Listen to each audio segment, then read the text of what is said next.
Hi, my name is S.A.HODDER and welcome to the second class of my online photography course, Introduction to DSLR Photography. Today we're going to be covering aperture and f-stop, what is an aperture and how does it affect your pictures and what can you use the aperture for. To start this, we're going to cover the basics of how the aperture is actually designed and made. For this, we're going to look at a good old-fashioned camera lens, like this one here. And what an aperture is actually the parts that are inside of the lens. And this is a group of blades that is put together inside of the lens that can go large or small, reducing or enhancing the amount of light that actually will come in through the lens to the sensor or to the film. And how you use this in different situations is very important because it all depends on two things: the depth of field that you want or the amount of sharpness that you want in your pictures. So let me get into some more detail by showing you these little things here about the aperture. So how do you know what the aperture is and how it works on your lens? Well, first of all is knowing what your lens is capable of doing with regards to the aperture, because not all lenses have the same advantages that other lenses do, and they come in a variety of styles. It can be a prime lens, it can be a zoom lens. So anybody that buys or most people that buy a new camera just buy the kit, get the kit lens that comes with it. And most of the kit lenses range from an 18 to 55 millimeter, or an 18 to 105, or 140, or something like that. And all of these lenses always have different numbers put onto them. So like I have this 10 to 18 millimeter that I use. And what this actually shows is on top of the lens here, it'll show what's the size of the lens is, so 10 to 18 millimeter. And then I'll then show the aperture, which is indicated by f1/4.5 to 5.6. On the 18 to 55 millimeter, this will be set as a 3.5 to 5.6. And what it'll let you know is this is the range for the minimum opening that you can get for your lens. So the minimum opening meaning the smaller the number. Okay, so what this does is, and why it varies, is because with the way that the lenses is made, with the tubing that's built in for doing the zooming on them, 18 to 55 extends out further, and because of this tubing, the alignment of the lenses, it changes then the opening size. So when you go to a small aperture and you zoom out on this, what happens is it narrows down on how large the hole can get, because the larger the hole that is in the lens, the more light will come in, and that means the smaller the number there is. So some lenses will have a set aperture on their lensing, like this one here that I have here. This one here is strictly an f4, and this means that it goes down to 4, but it can also go all the way up to 22. But the smallest I can get in number is an f4. Okay, this one here, the zoom lens I have here, this one here is a 70 to 200. And this one here is an f4 as well. So whether this varies from, let's say, a 70 to 250 or 75 to 300, is that this one here has an f4 on it, where most of the other lenses that are out there will have like an f4.5 to a 5.6. This one here has an f4, so this means that I can, no matter if I'm on a 70 millimeter or if I'm on a 200 millimeter, can go in and use an f4, meaning it's a faster lens for no matter what focal length I'm using. And this gives great advantages for when you're taking a picture, because with the smaller the number on there, it becomes a faster lens. And what I mean by a faster lens is that it then lets in more light and can be used in lower light situations. So a lot of wedding photographers, for instance, they like using a 70 to 200 f2.8, and that means that they can use the f2.8 either on 75 or 70 or 200 millimeter. Then there's others that use a 35 millimeter or a 50 millimeter 1.4. And what the 1.4 does, it lets them again control the amount of light that comes in and preserving a faster shutter speed when taking pictures in lower light situations. Now the second thing it does too is it also controls the depth of field that you're using. So especially for photographers that take a lot of portraits, they like using what's called bokeh. And bokeh indicates the amount of depth of what's in the picture. So you get this, like when you see on wedding pictures or graduation pictures, that the background is all blurred out. And this is because of the aperture and the f-stop in the lens. So this is where it comes in, that using, let's say, a 50mm 1.4 ensures that when you're taking a picture of somebody, that the face is sharp and the body is sharp, but everything else behind them is blurred out. And this is a great effect that a lot of people use and like seeing, and it's one of the more popular types of photography that you can see. The other thing that you can use it for is when you go the other aspect is for when you take landscapes. You want a large amount of depth of field, and you want this because you want to see the full landscape when you're taking a full landscape. So this is why you use what's called larger numbers, so the smaller opening. And by doing this, it lets you then focus on something that's closer to you. This is where the focal point of the picture will begin.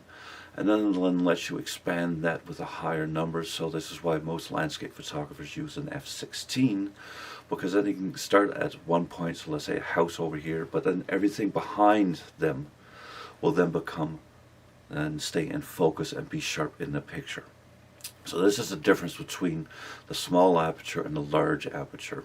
So the best way that I found to describe it is that the smaller the number equals the smaller the depth. The larger the number equals the larger the amount of depth that you get within your pictures.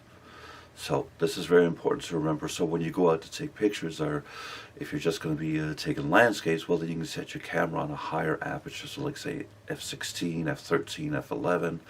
If you're going to be doing portraits, wedding pictures, grad pictures, are you going to, then you don't want to have all the stuff in the background in focus. You want all the stuff around the people or person that you're taking a picture of in focus, and not everything else. And this is where you would use a smaller the number. So these lenses can range in, like I'm showing you here, anywhere from an f1.0. So an f1.0 is a perfect round circle, and it's the largest you can get.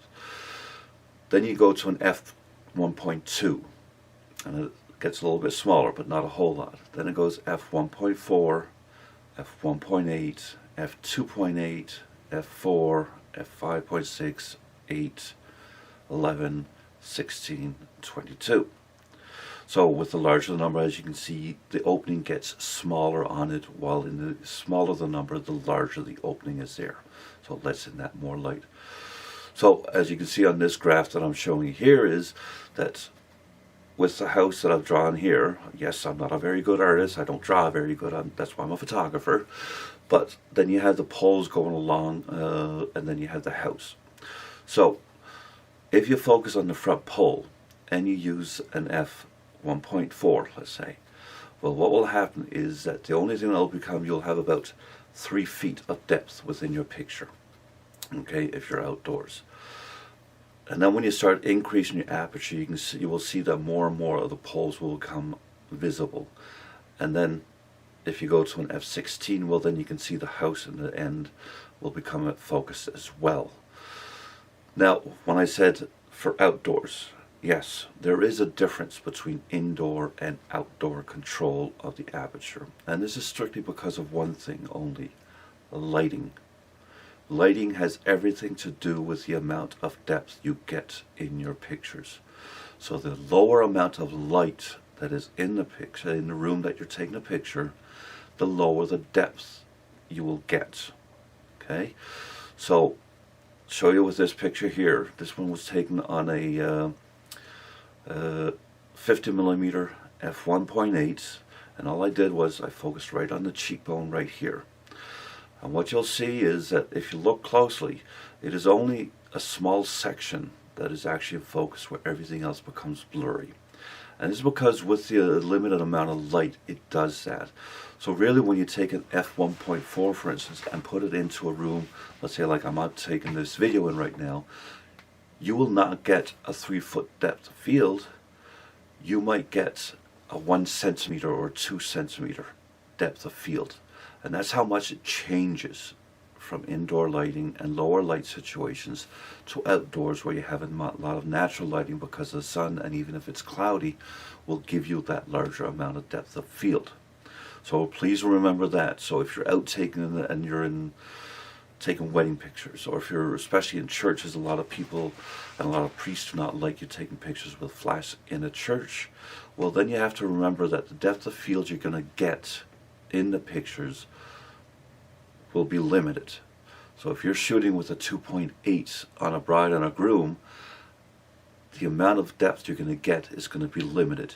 You might get, if you focus, let's say, on the cheek of the bride, well, the only thing you might get focused is to the nose. And then after that, everything starts turning blurry. So please watch out for this when you're controlling your aperture, when you're taking pictures, because it makes a huge difference. Can you use a larger f-stop when indoors like this? Yes, of course, because this will then come down to the ISO that you have chosen to shoot in and the shutter speed. But remember, the shutter speed, if you go too low, can take up any kind of shake and motion within the picture. So if you're shaking a little bit or anything like that, that will show up in the pictures. Yes, there's lenses that have what's called IS on it, or VC, image stabilization, vibration control. But remember, these are only for vibration or small shakes. It's not like if you're standing like this here. Well, the lens cannot operate fast enough to absorb that amount of shake. So please remember that. Don't rely on your VC. It's good to have it there, but don't rely on it. Rely on your hand, or if you have to, a tripod when you're taking your pictures. But the shutter speed is where the key is then. When you're taking pictures in a church, is make sure you have one where you can keep your camera steady so you don't absorb the vibration or the shake that might occur. So this is one of the biggest problems with when you're shooting with faster lenses, is that the depth of field can be affected within your pictures. So let me show you a couple of examples of different kinds of pictures and how they have been affected by the aperture, and I'm going to tell you and show you exactly the settings that I used for when I was taking these pictures. So the first picture I got here I took up in Grossmore National Park, and what I wanted to do is that this is a beautiful landscape where you had the mountains in the background, the clouds, and you got some waving on the water. I wanted to get this great depth of field, so I focused on the front of the bridge, actually just after the guardrail that you see coming down on the bottom, and I put my camera on one f/16. My shutter speed just had it on 125th of a second, and my ISO was on 100, because I like blowing my pictures up larger. So because of this, I could then get this large depth of field, and this is why you can see the clarity within the mountains. And as it was a somewhat nice day, I could maintain my shutter speed at 125th of a second with the assistance of a tripod. The next image I got, I took when I was up in Griggett doing a photo shoot up there, and I saw this moose at a distance. I actually took this using a Tamron 150 to 600 millimeter. The smallest aperture I could go to when I was taking this picture was 5.6, so I had to go with this. But because of the sheer weight of the lensing that was there and the amount of lights, because I was a little bit undercover in the woods, so I had to change it actually. So I used a 5.6 on my aperture. I used a shutter speed of 1/500th of a second. Even though he wasn't moving, you never knew if he was going to be able to move. But you can still see that because of the aperture, the depth of field is still good, so you don't have you have a little bit of blurriness in the background. And my ISO was at 400, so I could maintain that high shutter speed that I had there. The next one I then took is a picture of Christine, and I took this during a portrait class I was holding. I had one light on when I was taking this, and I also had a little bit of a flash on there. So because of this, my shutter speed was at 250th of a second, because to ensure the syncing with the flash. but I have my aperture at 5.6. I use a manual flash, and this, because of this I can just let out a little bit of lighting by controlling it. Well, like I say, my aperture was at 5.6, so it gives you a nice darkness in the background, and my ISO I maintained at 100 to be able to get this. I like the contrast you get with using this. When you underexpose it just a little bit and only use a little bit of a pop of a flash alongside with a studio light, because then you get a great shadow effect going on. The next one here of Janelle I actually took in April a couple of years ago, and it's taken pretty much using a lot of the same settings. I used my aperture of 5.6, but what you can see the difference is that with the amount of depth of field that I got in the picture compared to the one that I took of Christine previously. So this one here I took at a shutter speed of 1/30th of a second. Yes, I know I always say use a tripod below 60. I have a fairly steady hand, so 1/30th of a second I had no problem taking that picture. I used a 24 to 70mm Sigma lens for this one here, and my ISO to maintain this to get the effect I wanted, I had to run it at an ISO of 400, but it didn't cause too many difficulties because for graining or anything. It gave you a nice texture in the facing and everything. So yes, make sure with the shutter speed look at your own hand speed. And the last one I have here I took at another portrait session I was doing, and for this one I had Abigail in taking pictures, and this one I was taking when she was leaning on a desk, and I just wanted to get this nice subtle picture of her with low light, no flash or anything on there. And this is why my settings on this one is an f2.8. But if you look closely and you see right after her nose, you can see how the her back eye is blurring out, and this is because of that 2.8 effect. I have one studio light on, and that was it. My shutter speed I had it at 125th of a second. Now to maintain this, I had to then go in and do and increase my ISO to 800. Yes, 800, and this is strictly because of the limited light. But it shows you can still take portraits in settings like this and utilizing your ISO. So let's go ahead and move on from here. So this was a run through of the aperture, what it does, how it affects your pictures, and might have given you some ideas about how to get some pictures that you've always wanted to get that you weren't able to get before. So what I want to do now is to challenge you, and I'll be doing this every week. I'll give you challenges to try to test some of the settings that we've been talking about and some of the things we talked about. So first, what I want you to do is challenge yourself. If you have an 18 to 55mm or another lens, I want you to try this. I want you to first try to take some portraits. So what you're going to do is you're going to find somebody to take pictures of, and first of all, to do this, I want you to focus just on your aperture. So to do this, first set your camera on AV if it's on the Canon, or A if it's on a Nikon, Sony, or Olympus. This stands for aperture value. And what the aperture value lets you do is control just the aperture while the camera will do the rest for you to give you the best possible pictures. Okay, so this is a good stepping stone before going to all manual that we'll be doing next week.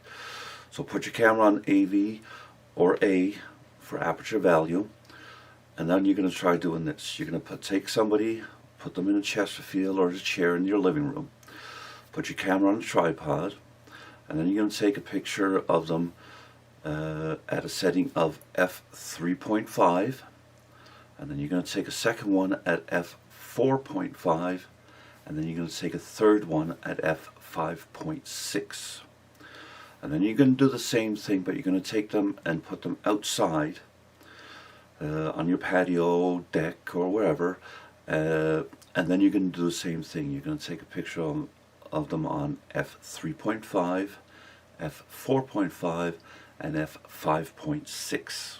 Okay, and this is just so you can learn to see the difference when taking pictures of people indoors and outdoors and what effect the aperture will have on them. Okay, the next step you're going to do is I want you to take and find 3 things that are alike. So 3 candle holders or 3 cups or mugs or anything like that.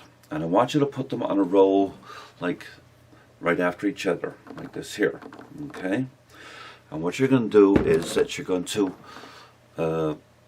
line them up with about 1 foot, 12 inches in between each of them. And what you're going to do is you're going to go a little bit on the side, so you'll be more over like this here. And then you're going to focus on the front one of them. And then you're going to take 3 pictures while you keep your focus on the front item. You're going to take one at f5.6, one at f8, and one at f11. Okay? Make sure your tripod is on a your camera is on a tripod. Sorry. Make sure your camera is on a tripod, and then do them out in the kitchen on a table, kitchen table, counter, anything like that there, where you just have natural lighting to see the differences in what it does in the depth of field between those 3 items. Okay, and the last section you're going to do is you're going to go outdoors and take some landscapes. And what you're going to do is you're going to take one on f11, one on f16, and one on f22. And this is simply for you to test and to see the difference in what happens to the color and the contrast and the depth of field in a landscape while you're doing this. Okay, so go out, have fun, try these challenges, and remember, this is just to help you learn and to improve the quality and the style of pictures that you want to take. If you have any questions, please write them on my YouTube channel. You can also email me at S.A.HODDER@gmail.com. I can respond to that as well, or you can find me on Facebook under Sean A. Hodder, where I have my classes and my class students on there. So please join me next week, where we'll be switching over to manual. I'll explain how to combine the aperture and the shutter speed together and how to create the pictures that you really want to get. And make sure you join me and subscribe to my YouTube channel.